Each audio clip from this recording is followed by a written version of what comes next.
Channel Monisha Umanath vlogs. இப்போ வந்து ஒரு லஞ்ச் ரெசிபி தான் பார்க்க போகிறோம். பெப்பர் சிக்கன் மசாலா கிரேவி எப்படி செய்யலாம் பார்க்கலாம் வாங்க. பெப்பர் சிக்கன் மசாலா கிரேவிக்கு நான் 1 kg சிக்கன் வந்து இது மாதிரி வாஷ் பண்ணி எடுத்து வச்சுருக்கேன். நம்ம செய்யறதுக்கு முன்னாடி ஒரு ½ an hour முன்னாடி சிக்கனை வந்து இது மாதிரி மேரினேட் பண்ணி வச்சுக்கலாம். 1 ஸ்பூன் அளவுக்கு இஞ்சி பூண்டு பேஸ்ட், ½ லெமன்,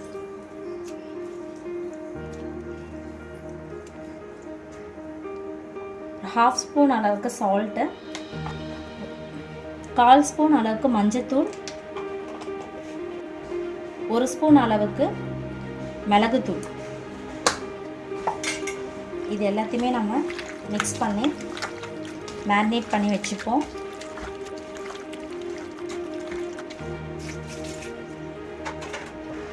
இது 10 minutes மூடி வச்சுருவோம். இப்போ பெப்பர் சிக்கன் மசாலா கிரேவிக்கு கடாய் நல்லா காஞ்சிருச்சு. 2 ஸ்பூன் அளவுக்கு நான் எண்ணெய் ஊற்றிக்கிறேன். ½ ஸ்பூன் வந்து சோம்பு, 2 ஏலக்காய், 3 கிராம்பு,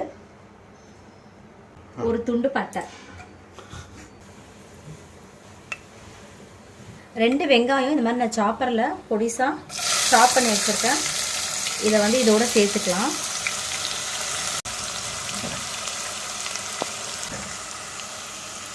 ஒரு ஸ்பூன் அளவுக்கு உப்பு போட்டுக்கிறேன். ஆல்ரெடி சிக்கன் நம்ம மேரினேட் பண்ணுறதுலையும் நான் ½ ஸ்பூன் போட்டிருக்கேன். இதில் 2 பச்சை மிளகாய் இந்த மாதிரி கீரி போட்டுக்கிறேன். இது பச்சை மிளகாய் வந்து இதில் நான் 2 தான் போட்டிருக்கேன். இதில் வந்து நம்ம வந்து மிளகாத்தூள் வந்து ஆட் பண்ண போகிறதில்ல. இதில் வந்து பெப்பர் மட்டும் தான் ஃபைனாக பவுடர் பண்ணி ஆட் பண்ண போகிறோம். அதனால் உங்களுக்கு எக்ஸ்ட்ரா காரம் வேணும்னா நம்ம ஒரு பச்சை மிளகாய் வந்து எக்ஸ்ட்ராவே வந்து ஆட் பண்ணிக்கலாம். இது நல்லா ஃபைனாக சாப் பண்ணியிருக்கிறதுனால சீக்கிரமாக வதங்கிடும்.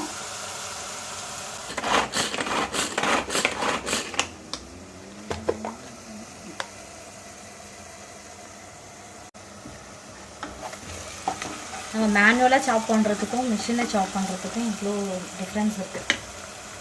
சீக்கிரமாகவும் ஆகுது, ஃபைனாகவும் ரொம்ப சாப் பண்ணிடலாம். இப்போது வந்து வெங்காயம் போட்டு வெங்காயம் கொஞ்சம் நல்லா வதங்கிடுச்சு. இப்போ நான் கூடவே வந்து 2 தக்காளி வந்து நல்லா இது மாதிரி ஃபைனாக சாப் பண்ணி இதில் ஆட் பண்ணிக்கிறேன். தக்காளி வெங்காயம் நல்லா கூட சேர்ந்து நல்லா வதங்கட்டும். நல்லா எண்ணெய் பிரிகிற அளவுக்கு வதங்கிட்டு அப்புறமா இஞ்சி பூண்டு பேஸ்ட் ஆட் பண்ணிக்கலாம். இப்போ பெப்பர் சிக்கன் மசாலா கிரேவிக்கு 3 ஸ்பூன் அளவுக்கு மிளகு எடுத்துக்கிறேன்.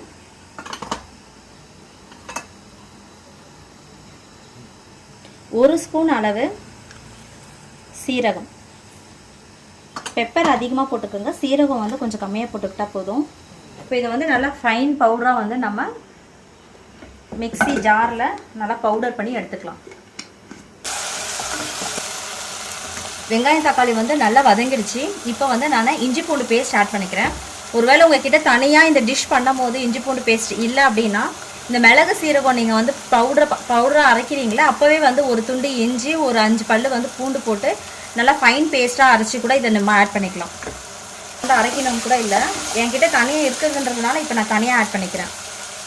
இஞ்சி பூண்டு பேஸ்ட் ஆல்ரெடி வந்து சிக்கனில் மேரினேட் பண்ணுறதுக்காக நான் 1 ஸ்பூன் ஆட் பண்ணியிருக்கேன். இந்த பச்சை ஸ்மெல்லாம் போகட்டும், அது வரைக்கும் நல்லா வதக்கிப்போம் எண்ணெயிலேயே. இங்கே அரைச்ச மசாலா நல்லா ஃபைன் பவுடராக இந்த மாதிரி மிக்ஸி ஜாரில் நான் பவுட்ரு பண்ணி வச்சுக்கிட்டேன்.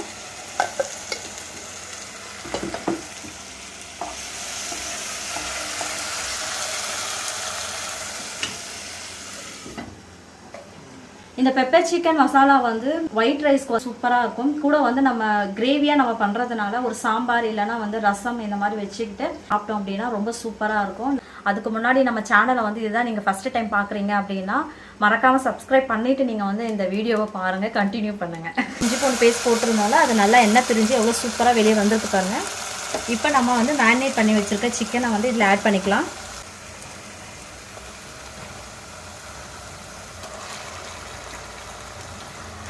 எப்பவுமே எந்த டிஷ் செஞ்சாலும் இந்த மாதிரி வந்து நம்ம இஞ்சி பூண்டு மஞ்சள் தூள் உப்பு இதெல்லாம் முன்னாடியே நம்ம வந்து போட்டுட்டு 1 ஸ்பூன் வந்து இதில் பெப்பர், நான் பெப்பர் மசாலா போடுறதுனால நான் 1 ஸ்பூன் பெப்பர் போட்டிருக்கேன். நீங்கள் குழம்பு கூட பண்ண போகிறீங்க அப்படின்னா 1 ஸ்பூன் அளவு மிளகாத்தூள் தனியாத்தூள் போட்டுட்டு நல்லா மேரினேட் பண்ணி ஒரு 10 மினிட்ஸ் வச்சு நீங்கள் செஞ்சிங்கன்னா அதோடைய டேஸ்ட் வந்து ரொம்ப நல்லாயிருக்கும்.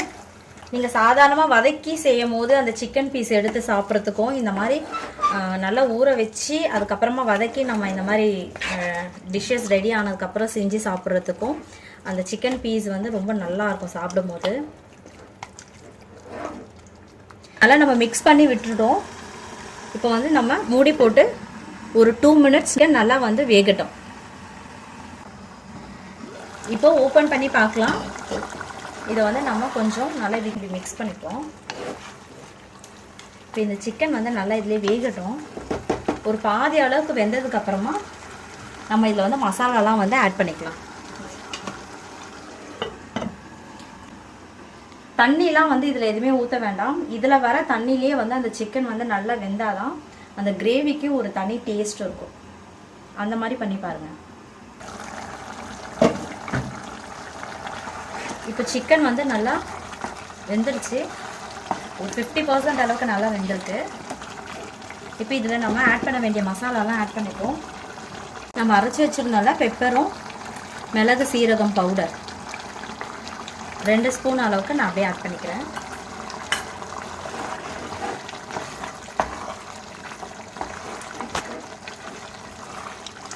சூப்பரான பெப்பர் சிக்கன் மசாலா கிரேவி. இதில் பாருங்கள், நம்ம தண்ணி எதுவுமே விடலை. தண்ணி வந்து நம்ம இதில் எதுவுமே விடலை. ஆனால் கிரேவி கன்சிஸ்டன்சி வந்து நல்லாவே இருக்குது. இது நம்ம நல்லா சுட சாதத்தோட பிசைஞ்சு சாப்பிட கரெக்டாக இருக்கும். இப்போ ஆல்மோஸ்ட் பெப்பர் சிக்கன் கிரேவி வந்து நல்லா ரெடி ஆகிடுச்சு. இப்போ இதை ஒரு 5 மினிட்ஸ் வந்து லோ ஃப்ளேமில் வச்சு குக் பண்ண போகிறேன். நம்ம இப்போ தான் மசாலா எல்லாமே வந்து ஆட் பண்ணியிருக்கோம். அது நல்லா வந்து அந்த கறியில் வந்து நல்லா அப்சர்வ் ஆகும். இப்போ நான் வந்து இது மூடி போட்டு வச்சிடுறேன். அதுக்கப்புறமா வந்து கருவேப்பிலை கொத்தமல்லி இது கூட நம்ம சேர்த்து போட்டுட்டு அப்புறமா இறக்கிடலாம். Pepper chicken masala gravy ready ஆகிடுச்சான்னு பார்ப்போம். பாருங்கள் எவ்வளோ சூப்பராக எண்ணெய் பிரிஞ்சு கிரேவி சூப்பராக இருக்குது. அவ்வளோதாங்க, பெப்பர் சிக்கன் கிரேவி ரெடி ஆகிடுச்சு. ஒரு கைப்பிடி அளவுக்கு கருவேப்பிலை, ஒரு கைப்பிடி அளவுக்கு கொத்தமல்லி.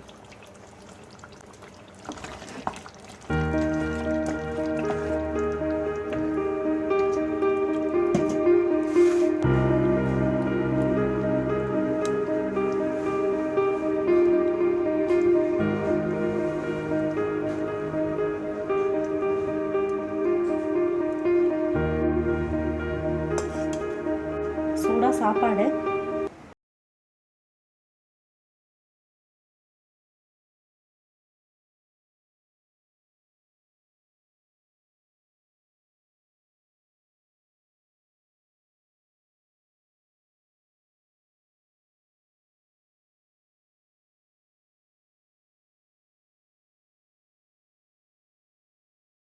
கிரேவி எப்படி பண்ணுறதுன்னு பார்த்தோம். இதை நீங்களும் வந்து வீட்டில் வந்து ட்ரை பண்ணி பாருங்கள். எப்படி இருக்குதுன்றதை மறக்காமல் கமெண்ட்ஸில் சொல்லுங்கள். லைக் பண்ணுங்கள், ஷேர் பண்ணுங்கள், சப்ஸ்கிரைப் பண்ணுங்கள். தேங்க்யூ, பாய்.